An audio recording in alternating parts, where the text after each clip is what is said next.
Assalamualaikum. Apa khabar semua? Weh, lama Cik Ani tak bersua ya.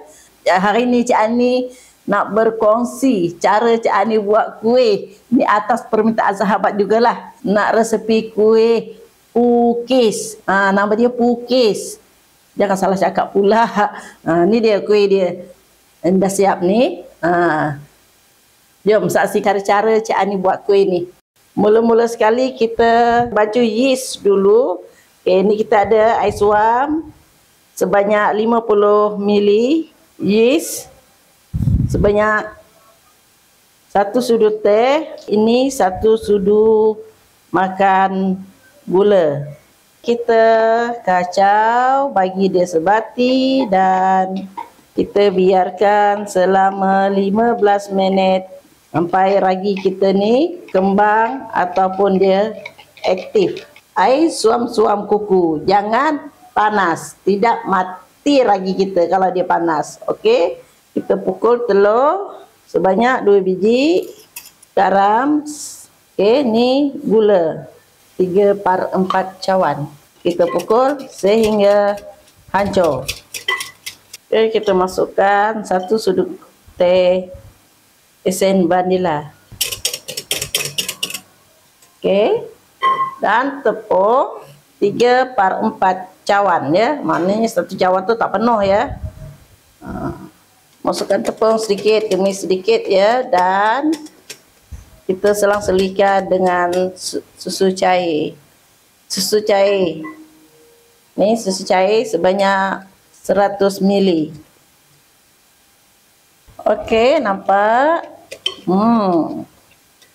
Adunan kita dah sebati macam ni. Kita masukkan ragi yang telah kita bancuh tadi. Okey, dah siap. Macam ni. Kita perap selama setengah jam. Okey, selepas setengah jam ya, kita perap adunan kita. Tu dia. Kita masukkan 1 sudu besar margarin cair. Ni time ni kalau nak buh color pun boleh. Tak nak buh color pun boleh. Ini kita ada acuan ni. Kita panaskan acuan ni dulu. Sebab apa Cik Ani letak penutup ni, tutup periuk ni, supaya senang dia panas sama rata ya. Ni Cik Ani ada coklat rice ya, untuk kita taburkan bahagian atas dia nanti. Kita sapu minyak. Kalau tak ada acuan ni boleh je pakai kuali ya.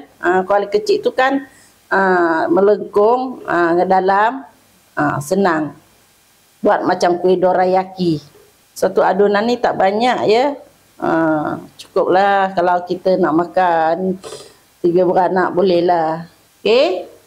Adunan ni kita tuang jangan penuh ya. Maksudnya kita masukkan dalam 3/4 cukup macam ni.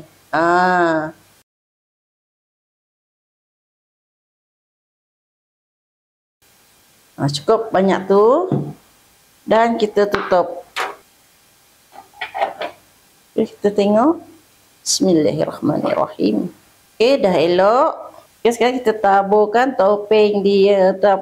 Tak nak topeng pun boleh, nak buat topeng keju pun boleh ya. Itu sikit.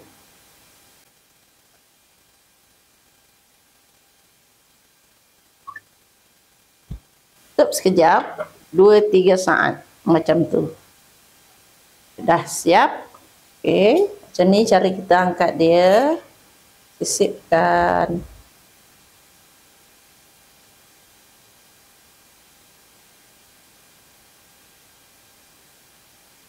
Okey, kuih kita dah pun masak ya. Jom kita tengok gebu ke tidak kuih kita ni. Bismillahirrahmanirrahim.